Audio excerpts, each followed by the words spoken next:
मेरा नाम है भिक्खु संरक्षित जी, अध्यक्ष अखिल भारतीय भिक्खु महासंघ पश्चिमी उत्तर प्रदेश और राष्ट्रीय अध्यक्ष राष्ट्रीय एवं अंतर्राष्ट्रीय सम्यक प्रबुद्ध संस्थान भारत।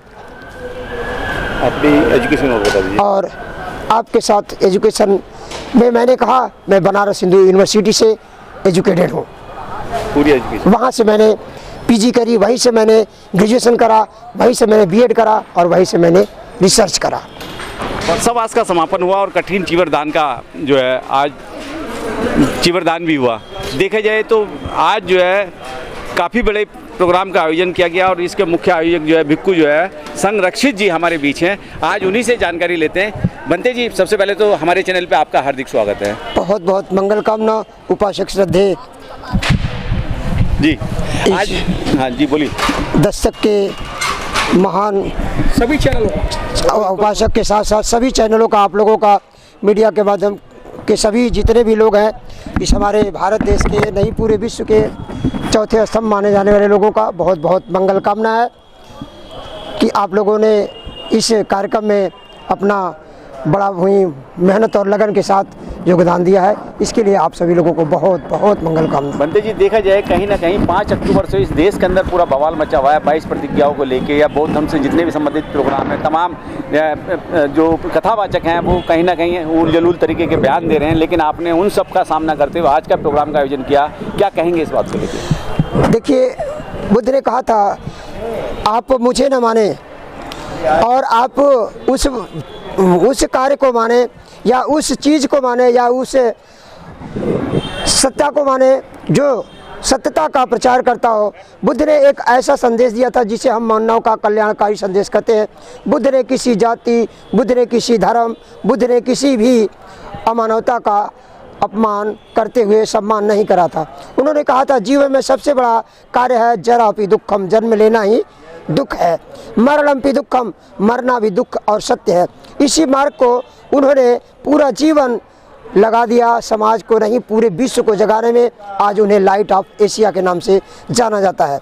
22 प्रतिज्ञा बाबा साहब ने ली थी 14 अक्टूबर 1956 को उस नागपुर की धरती जिसका नाम आज दीक्षा भूमि के नाम से जानते हैं। वह दीक्षा भूमि बाबा साहब ने नागपुर में दीक्षा भूमि एक दिन पहले उस धम्म की दीक्षा ली थी भंते चंद्रमणि जी से, और उन्होंने लिया पंचशील, लेकिन दिया लोगों को बदले में 22 प्रतिज्ञा। 22 प्रतिज्ञा में सर्वप्रथम ऐसे समाज को जगाने के लिए उन्होंने सत्यता का मार्ग दिया है। हम उस मार्ग को फॉलो संविधान के माध्यम से करते हैं और भारत का संविधान पूरे विश्व का सबसे पहला संविधान 1000 पन्नों का लिखित संविधान है। उसमें हमें हर आर्टिकल, हमें जितने भी आर्टिकल हैं हमको अलग अलग से हमें न्याय, अलग अलग से हमें अधिकार, अलग अलग से हमें सारा जो भी कुछ सम्मान प्राप्त है वह हमें संविधान के माध्यम से मिला है। संविधान के माध्यम से हमें जो कुछ भी सुनने को मिलेगा, जो कुछ भी हमें लोगों तक समझाने को मिलेगा, उसके वजह से हम लोग समाज को आगे बढ़ा सकते हैं। संविधान एक ऐसी महान ग्रंथ है जिसके माध्यम से पूरा भारत देश चलता है। उसमें जो भी बातें बाबा साहब ने कही है वह बिल्कुल त्रुट है, बिल्कुल सत्य है। उस मार्ग पे हम झूठ नहीं चल सकते हैं। जैसे कचहरी के वकील जाते तो हैं, वहाँ बैठते तो हैं, लेकिन लॉ आई कहाँ से ये नहीं बताते। बनते जी, सभी लोग ये कहते हैं मैं ब्रह्मा विष्णु महेश को नहीं मानूंगा, और जितने भी जो कथावाचक हैं ये कहते हैं कि ये हमें गालियाँ दे रहे हैं, नरक में जाएंगे, नरक में जाएंगे। अगर स्वर्ग और नरक का अगर उनके पास ही ठेका है तो फिर ये जब इनकी हत्याएं होती है, जब इनकी मृत्यु होती है, तो ये अपने स्वर्ग को सबके सामने पेश क्यों नहीं करते हैं? अगर ये स्वर्ग के ठेकेदार है, नरक के ठेकेदार यही है, तो फिर स्वर्ग से लौट कर गया, स्वर्ग से लौट कर आया हुआ। जैसे पूरी दुनिया को पता है कि इस बल्ब का आविष्कार अल्वा एडिसन ने करा है, तो उसे सभी दुनिया के लोग एक एक प्राणी जानते हैं। उसी प्रकार से स्वर्ग पे गया हुआ व्यक्ति अगर आ गया है तो वो किस गांव का है, किस शहर का है, किस ज़िले का है, किस प्रांत का है और किस प्रदेश का है, वो सभी लोगों को पता होना चाहिए। बनते ही 56 से लगातार 22 प्रतिज्ञाओं का ली जा रही हैं, उनका अवलोकन किया जा रहा है, लेकिन अभी जो मनुवादी लोग हैं, जो ब्राह्मणवादी लोग हैं, उनके पेट में दर्द क्यों? यह उन्हें इसलिए नजर आया कि जब बाबा साहब ने कहा था अगर आप सड़क पे सच्चाई का मार्ग का काम करेंगे तो आपका विरोध होगा।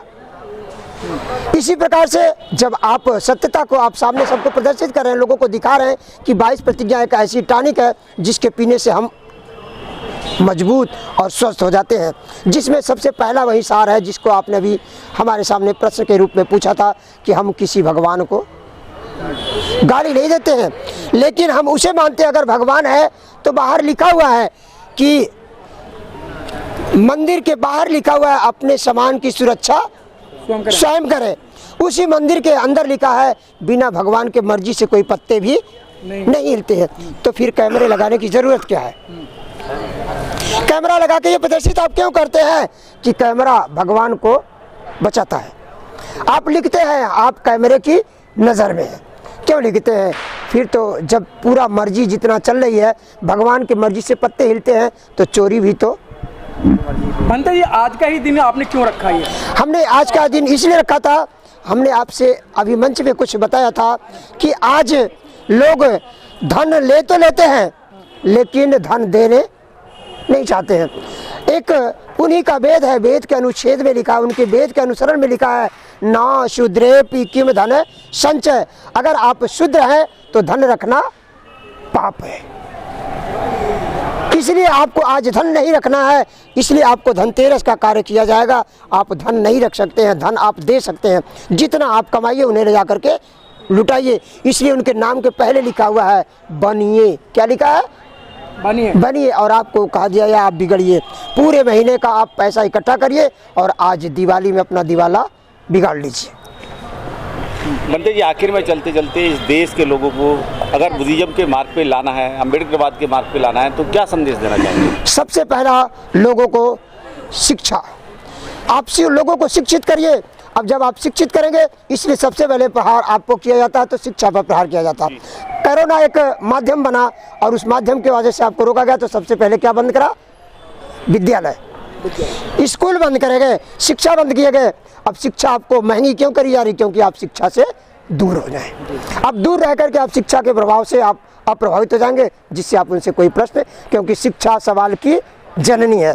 अगर आप शिक्षित होंगे तो सवाल पैदा करेंगे, इसलिए वो आपको शिक्षित होने से वंचित करना चाहते हैं। बोलो। और आप लड़ करके लेंगे तो शिक्षित बनेंगे। सबसे पहला बाबा साहब का यह मार्ग था, एजुकेटेड। अगर आप शिक्षित हो गए तो आप संगठित जरूर हो जाएंगे। अगर जब संगठित हो जाएंगे तो संघर्ष करने में देर नहीं लगेगी। इसलिए सबसे पहला मार्ग क्या है? शिक्षा। आप शिक्षित हो जाइए। समाज के अंधविश्वास, अंधभक्ति में और अंध प्रकाश में आप न रहें, क्योंकि प्रकाश दीपक जलाता है, रोशनी बल्ब करती है, पूरी दुनिया जानता है। इसलिए हम दीप जला करके ज्ञान का दीप जलाएं, न कि दिए में तेल डाल करके मोमबत्ती के आगे हम अगर जलाएंगे तो मोमबत्ती अब प्रकाश में प्रकाश नहीं करती है, मोमबत्ती तो अंधेरे में प्रकाश करती है। इसलिए हमारे ऊपर अंधेरा छाया हुआ है। इस अंधेरा को दूर करने के लिए, अंधकार को दूर हटाने के लिए बाबा साहब ने 22 प्रतिज्ञा रूपी यह प्रकाश बुद्ध के मार्ग से सीख करके 22 प्रतिज्ञा लोगों तक पहुंचाने का काम किया। इसलिए हम लोगों ने आज 22 प्रतिज्ञा लोगों को संकल्प लिया था। बाबा साहब ने संकल्प लिया कि मैं इस देश से एक सबसे बड़ा अस्पृश्यता जिसे कहते हैं छूत, इसको दूर करूंगा। इसीलिए उन्होंने एक सबसे बड़ा संविधान में एक अंग दिया था जिसका नाम है 17B। उसमें उन्होंने लिखा था इंटरकास्ट मैरिज।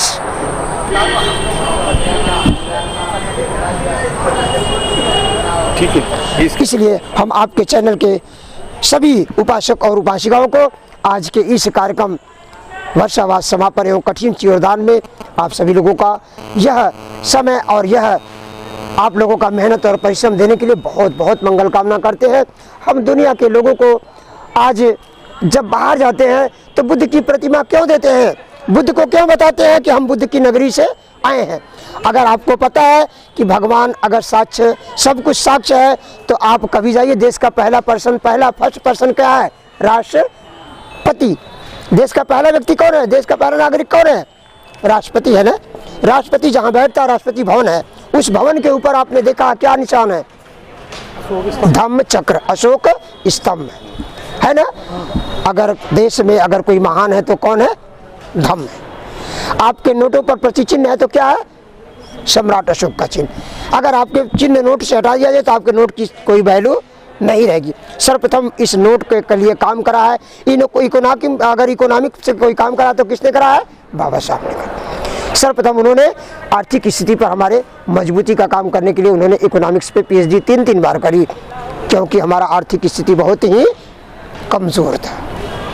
ठीक है, बहुत बहुत धन्यवाद। आप सभी लोगों को मंगल कामना, आप सभी लोगों का जीवन कल्याणकारी और मंगलकारी हो। बहुत बहुत साधुवाद, सुखी।